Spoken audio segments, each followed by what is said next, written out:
Hello, I'm Misia, and today I'm just going to give an overview as to my perspective on emotional health and how it impacts physical health and mental health.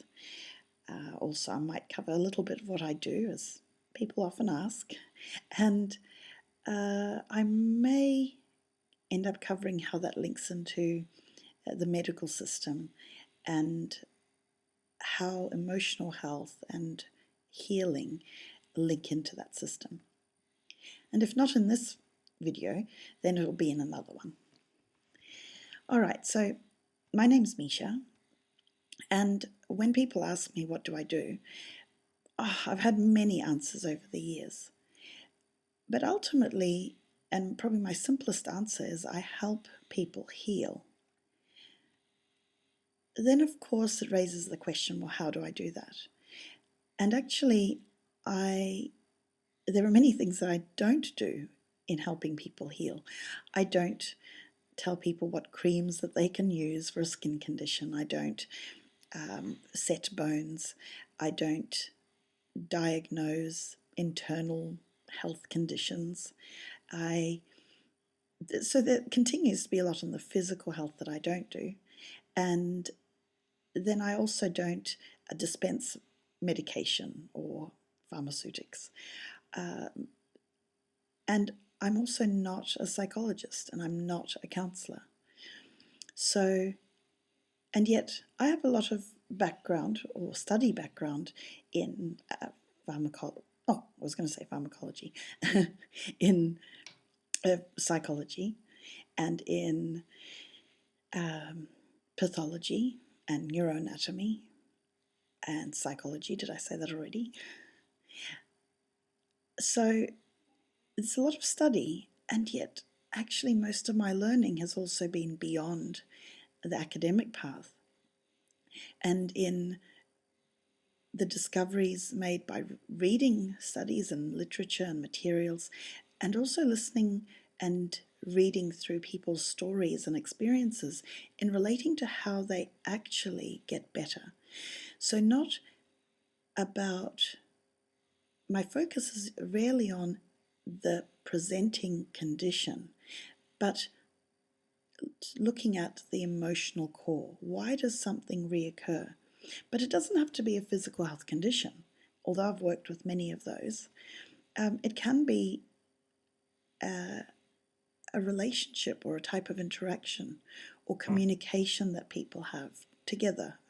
It can be within partnership or a mother-daughter relationship, father-son. Also, I work quite a lot within childhood development and behavior change.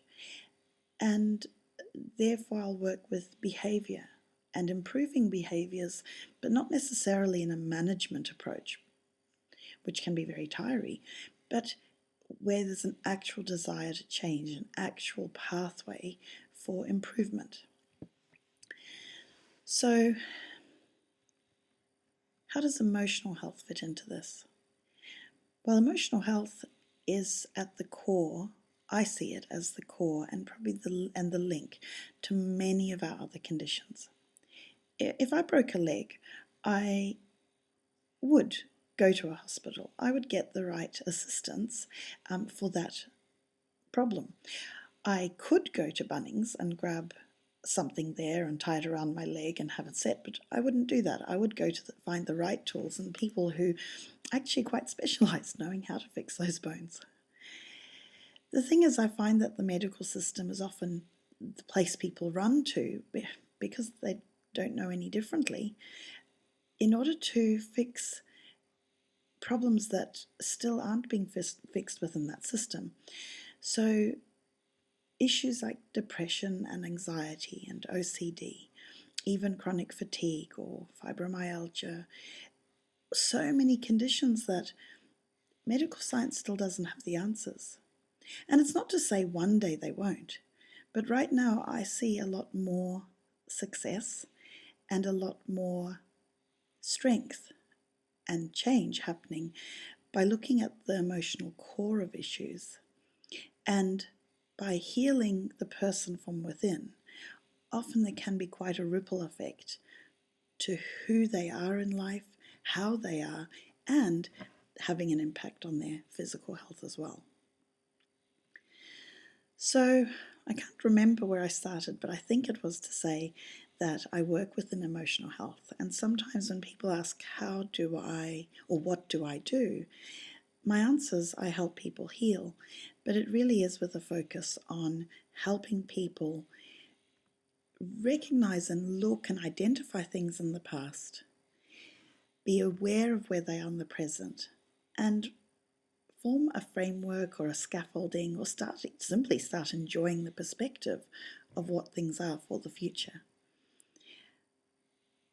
And if this means that their life experience is helped by their emotional health and their emotional world every day and in every moment, then that makes for a more peaceful existence.